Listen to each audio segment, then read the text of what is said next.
You probably have to turn off the speaker over there. Are you hearing an echo? I mentioned, they might be. Are you muted? We turned off the mic. Mic's off on that. Probably speaker too. I think the speaker off.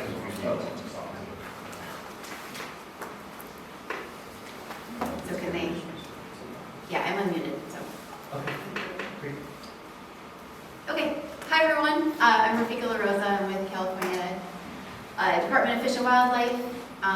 Just my academic background is I study natural selection and milkweed floral traits. So my background in plant biology and evolution. And I postdoc for Nancy Emery. I'm not the only one in the room. Doing some dispersal evolution and also looking at seed sources of endangered goldfields into created vernal. But I left before that project was completed. So now I'm the statewide recovery coordinator for plants for CDFW. Okay, so, I'm sorry. So to start, I just wanted to give an overview kind of CDFW for anyone who might work with fur plants in the department, either now or maybe in the future. You know, not all of you are from California, but it doesn't preclude you having studies here.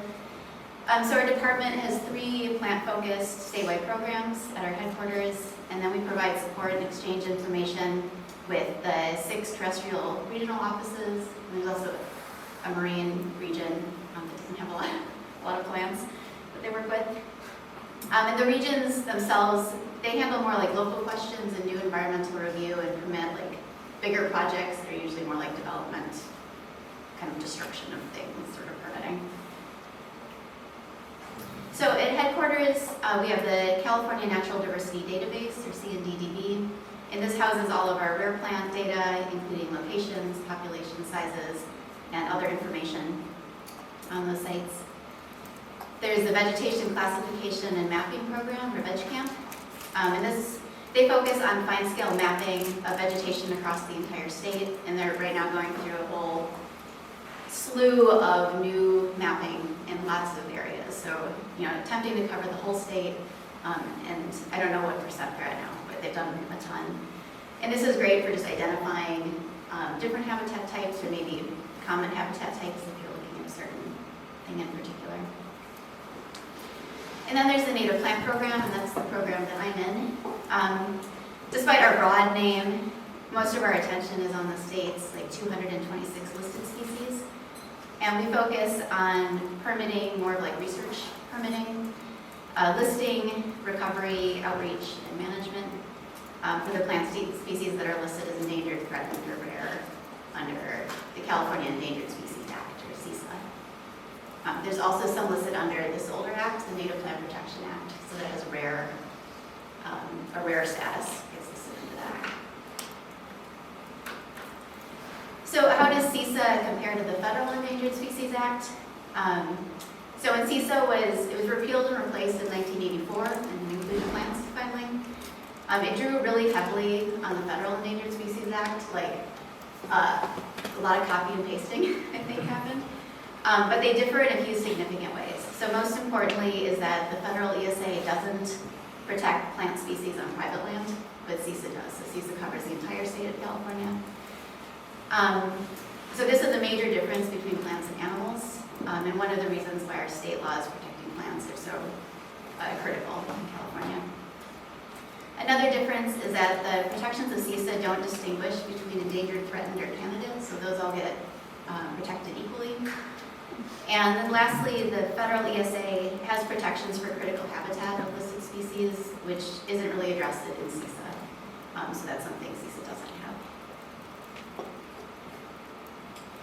So the department has just recently taken on recovery planning of CISA-listed species. So we work on these recovery plans, or we're just starting up on this, and they'll detail actions that are needed to achieve recovery. And so this topic of assisted gene flow will undoubtedly come up repeatedly. So we really encourage people to work on these listed species just to help us learn more about them, since that's our only hope of recovering them. We don't have a lot of ability to take on research projects in the department, both just time and funding. So we really rely heavily on the scientific community. And we don't want to be a roadblock to the projects, but we do want to approach them in a responsible and thoughtful way. So as the recovery coordinator for plants, like everyone else that's spoken, I'm really interested in hearing what everyone has to say and their experiences on this topic. Because I just want to make sure that we're being cautious but practical and just building a knowledge base both in our program and in the department so we can make sound scientific decisions when we're looking at projects and permitting them. So I wanted to go over a couple different permit types that are program issues and just our general approach to approving projects.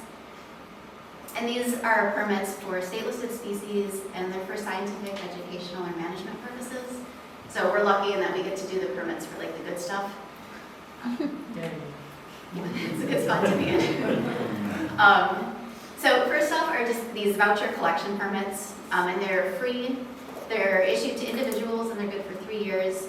And so these are permits you would want if you might encounter a listed species just while you're botanizing and doing work. Like if you need to key something out, you might be taking a voucher, and then you find out later in the lab, like, oh crap, that was endangered. Or you're dissecting it in the field, which both would be considered take of the species, which is legal. So this permit kind of covers you under those scenarios. And then we also recently, one silver lining of COVID is that it moved us over from copies and triplicate, having to sign them and mail them back and forth. We now have DocuSign. And we have a DocuSign form. So that's the QR code. It's super easy to fill out. It's short. It's easy to get. Can confirm it's easy. Yeah, and I renewed mine this last month. It took like 10 minutes. So, okay, so the other major type are what we just shorthand call research permits. So again, these cover scientific or educational or management purposes. They can be issued to individuals, agencies, organizations, and they're also free, but we ask for a project proposal with the application. So this is the permit that you'd apply for if you wanted to say like outlist a listed species into a new area or supplement a current population.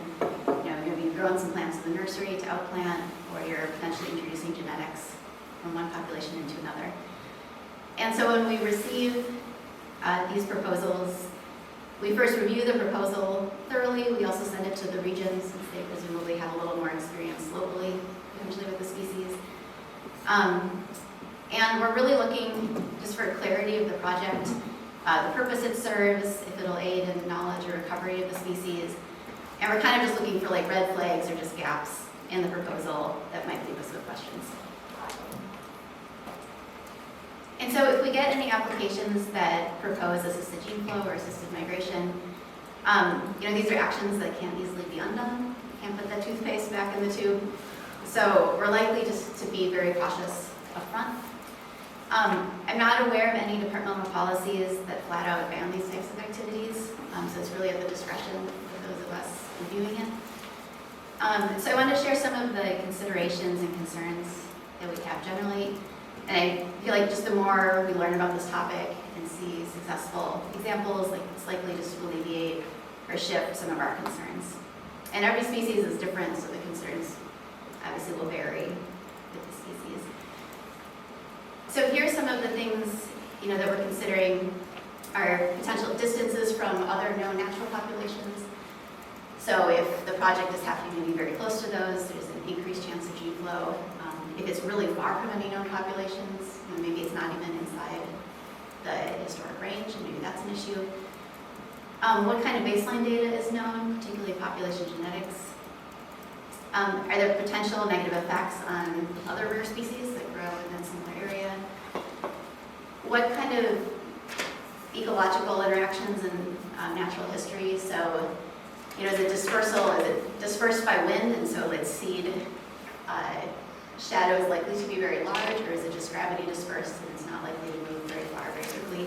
Or are pollinators able to move genes around pretty far? What's the likelihood of success of the project? Are there any long-term management or monitoring in the project? So we don't want it to be like a 2-year project and then just no one looks at it ever again. So like, what is the thoughtful long-term plan for it? And are there any contingency plans, like if there's some concern of it, like getting out of hand, or like have those problems been considered?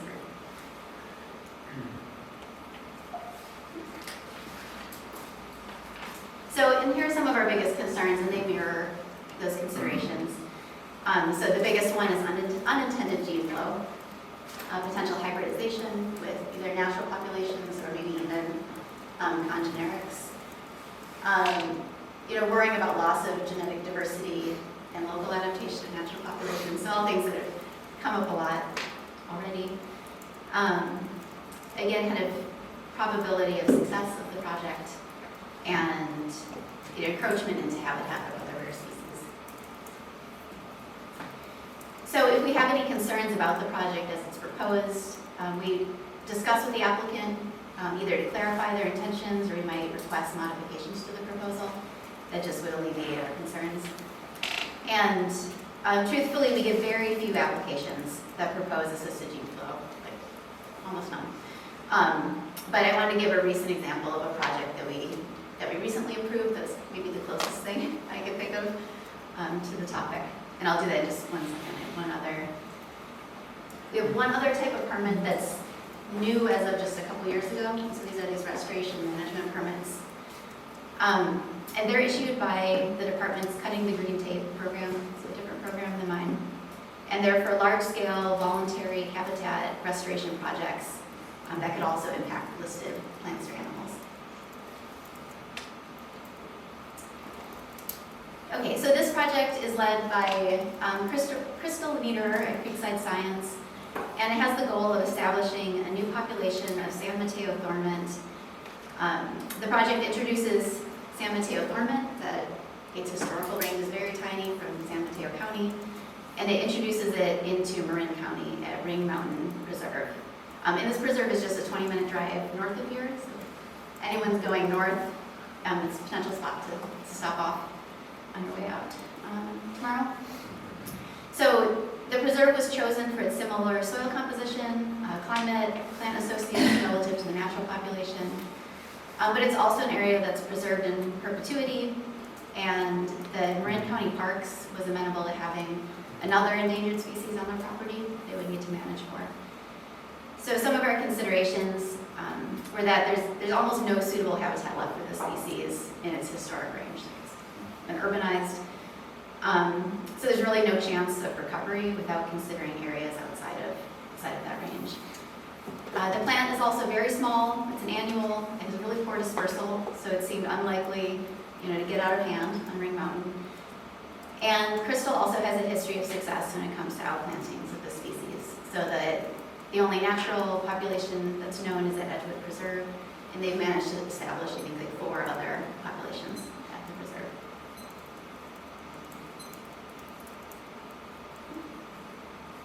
So my takeaway is basically let's recover some species. I want to just encourage anyone thinking about just recovery of rare species and starting on projects with them.